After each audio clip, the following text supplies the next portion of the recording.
వచ్చేసా కొట్టనా దెబ్బడు కొట్టండి. అందరు కులాసైనా. నాకు ఈతల పోటీలు అంటే భలే సరదా. ఈ కుర్రాడు వయసులో ఉన్నప్పుడు మున్సిపు గారి జొన్న తోటలో 2 పొత్తులు కాచేసి తినేస్తంటే వాళ్ళకి ఆపలవాడు ఎంటపడేవాడు. అడిగి దొరికేస్తామేంటి మనం. పక్కనేమన్నా పిల్లకాలలో దూకేసి ఒకటే ఈత. భలే సరదాగా ఉండేది. స్నానాలు పేరు చెప్పి సాయంత్రాలు కుర్రాళ్ళందరూ షెడ్యూల్ వేసుకుని నాయుడు గారి చెరువులో దూకి 2 చేపలు అట్టుకెళ్ళిపోతే సాయంత్రానికి పులిసి అదిరిపోయేది. నాకే మూకుడు కూడా మిగిలింది కాదు. సార్ అవన్నీ ఇక్కడ మాట్లాడకూడదండి. అయ్యి బాబా మా పియ్య అన్ని మాట్లాడకూడదు అంటున్నాడయ్యా. కానీ ఎన్ని తప్పులేదండి. చిన్ననాటి జ్ఞాపకాలు, తీపి గుర్తులు. ఈత ఇలాంటి దగులుబాజీ పనులకే పనికొస్తున్నాను నిన్నాళ్ళును. కానీ ఈ కుర్రాన్ని ఆ తట్టుకొచ్చిన కప్పు చూసిన తర్వాత ఈతలో ఇంత విషయం ఉందని అర్థమైంది. రావయ్యా శ్రీనివాస్ రా. సార్ వర్మ గారు రండి రండి. సార్ ఇదిగో బాగా ఇదాలి మరి. సార్. బాగా ఇది ఓకే. Thank you sir. సరే మరి అయితే 5 ఏళ్ళతో కలుగుతాను మీ అందరినీ. ఓకేనా?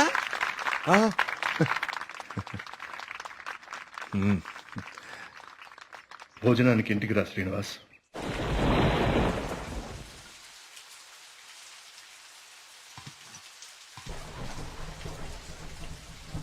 ఏంటయ్య గారు? ఈ శ్రీనివాస్ వస్తా అన్నాడు. వస్తానులేండి, మీరు కూర్చొని తింటూ ఉండండి. సరే కానీ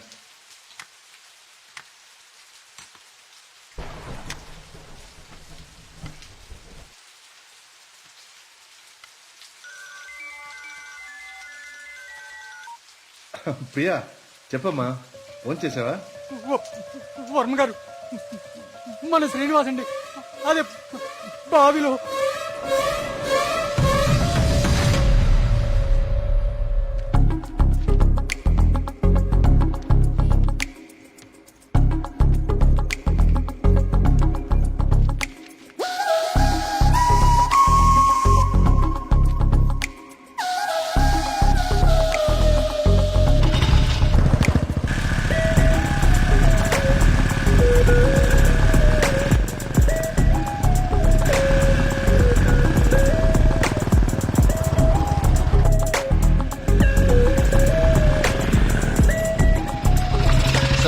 సార్ లోపల ఎగ్జామ్ జరుగుతుంది. Only for students allowed.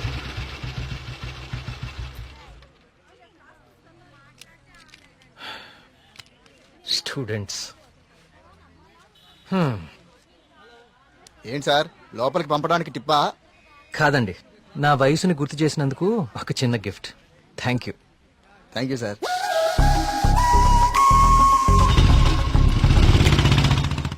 నమస్కారం అండి వర్మ గారు.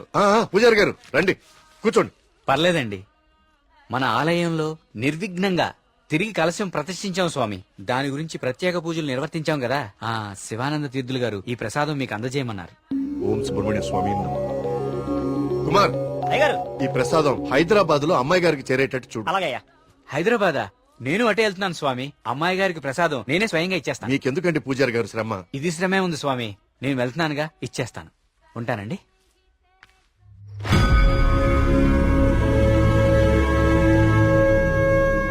వర్మ గారు ఏంది ఈ టైంలో ఇటు వెళ్తున్నారు? వర్మ గారు, వర్మ గారు, వర్మ గారు, స్వామి పక్కూర్లో తాగా, ఈ ఊర్లో తాగలేదు, మన ఊర్లో ఉంటా స్వామి.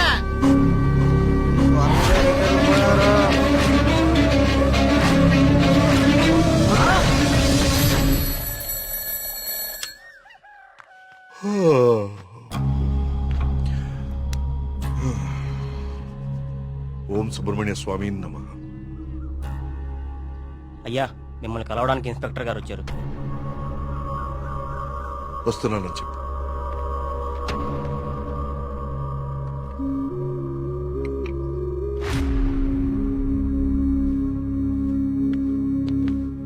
నమస్తే సార్. రండి ఇన్స్పెక్టర్, కూర్చోండి.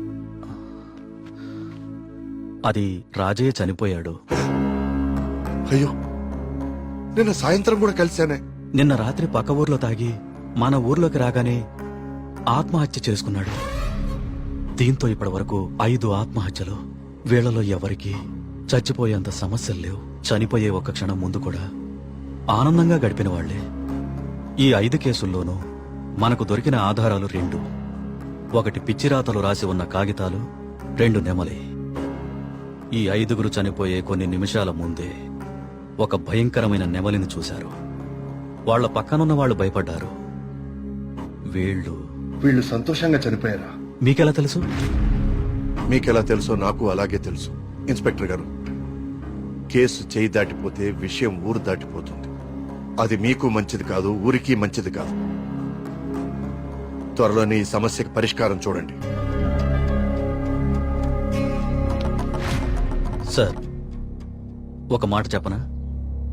ఆ స్వామికి అభిషేకం చేయించి మనం ఆగ్రహం తెప్పించాం. గోపాలం చావుతో మొదలయ్యింది. ఇది ఎవరితో ఆగుతుందో ఏమో.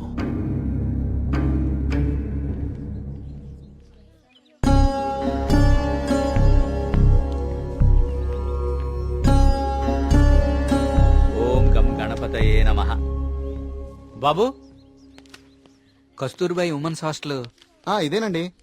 ప్రియమ్మ గారిని పిలవా? అలాగే అండి, మీరు ఇక్కడే ఉండండి. అలాగే. నేను వెళ్ళి పిలుచుకొస్తాను. అలాగే అమ్మా. విఘ్నేశ్వర,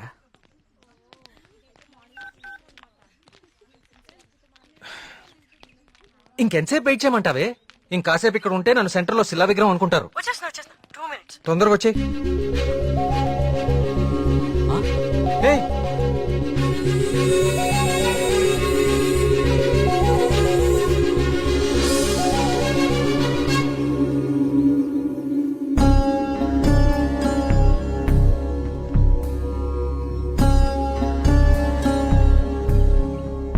ఓం సర్వనుభవాయ నమః.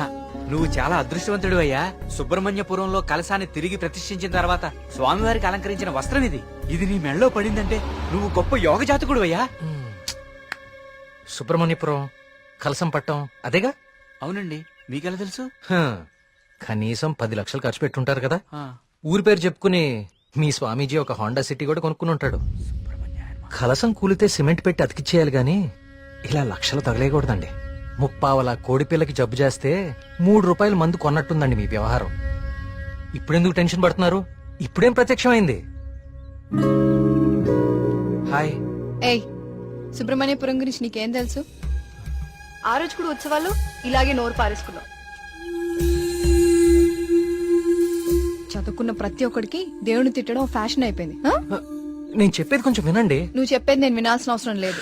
ఎన్నో వేల సంవత్సరాల చరిత్ర కలిగిన దేవాలయం అది. దాని గొప్పదనం నీలాంటి మురుకులకు అర్థం కాదు.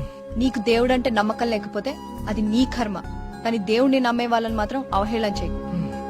సుబ్రహ్మణ్యపురం మా ఊరు. మరోసారి మా ఊరు గురించి మాట్లాడితే నేనేం చేస్తాను నాకే తెలీదు.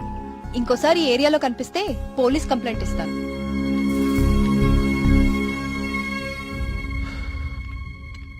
ఆగిపోయింది. కాఫీ? టైం బాగోపోతే అంతేరా, తిరగదు. Thank you. కార్తీక్, కాఫీ. ఇప్పుడు నాకు మూడ్ లేదు. కాసేపు డిస్టర్బ్ చేయదు నన్ను.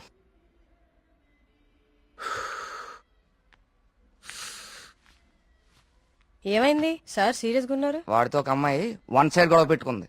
1 సైడ్ గొడవ ఏంట్రా? అసెంబ్లీలో అధికార పక్షం లాగా మన వాడికి మాట్లాడే ఛాన్స్ కూడా ఇవ్వలేదట. హ్మ్. అసలు ఎప్పుడైనా అమ్మాయిలతో మాట్లాడితే కదా తెలిసేది. కరెక్టే. ఈ కామెడీలే వద్దంది. ఫ్రెండ్స్ తో మాట్లాడడం వేరు, పరిచయం లేని అమ్మాయిలతో మాట్లాడడం వేరు. పరిచయం లేని అమ్మాయి కదమ్మా, మీ రూమ్మేటే ప్రియా. ప్రియాతో గొడవ? ఆ, ఐస్ క్రీమ్ కొనిస్తా రమ్మంటే దానికదే వీళ్ళు కిడ్నాప్ అయిపోయే టైప్ రా అది. ఆ అమ్మాయితో గొడవ ఏంటి? అది జరిగిన గొడవ. కార్తీక్, తనేదో నిన్ను తప్పుగా అర్థం చేసుకున్నట్టుంది. మనం వెళ్ళి మాట్లాడదాం పదా. ఏం మాట్లాడేది? అసలు నన్ను మాట్లాడిస్తే కదా.